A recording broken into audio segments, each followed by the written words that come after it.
राधानगरी शहरातील मुख्य रस्त्यावरील बाजारपेठेतील आरसीसी बंदिस्त गटारींचं बांधकाम गेल्या 2 वर्षांपासून अर्धवट आहे।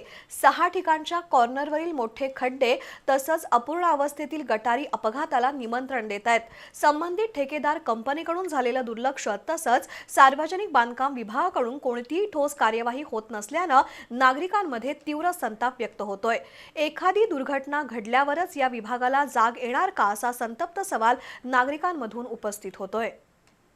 देवगड निपाणी हा राज्यमार्ग तळ कोकणासह गोवा राज्याला जाणारा सर्वात जवळचा आणि सुरक्षित मार्ग मानला जातो।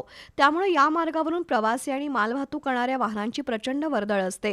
याशिवाय राधानगरी परिसरात वन्यजीव अभयारण्य, धरणं पाहण्यासाठी आणि निसर्ग पर्यटनासाठी मोठ्या संख्येनं पर्यटक येत असल्यानं वाहनांची मोठी वर्दळ असते। अशा परिस्थितीत राज्यमार्गालगत असलेल्या अपूर्ण अवस्थेतील गटारी, खड्डे वाहन चालकांच्या सहज लक्षात येत नाहीत। विशेषतः रात्रीच्या वेळी ही ठिकाणं अधिक धोकादायक ठरत आहेत।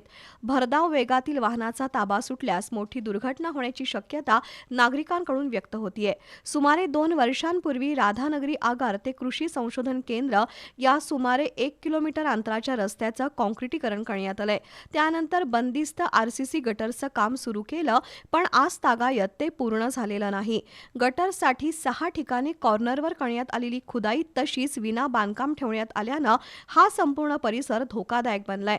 सार्वजनिक बांधकाम विभागानं तातडीनं अपूर्ण गटर्सचं बांधकाम पूर्ण करावं अशी मागणी राजेंद्र चव्हाण यांनी केली आहे। विशेष म्हणजे राधानगरी शहरातील राज्यमार्गावरील एका बाजूचंच गटरचं काम सुरू आहे, तेही अर्धवट अवस्थेत आहे, तर दुसऱ्या बाजूच्या गटार बांधणीचं काम सुरूच केलेलं नाही। त्यामुळे पावसाळ्यात पाण्याचा निचरा होत नसल्यानं रस्ता खराब होत आहे।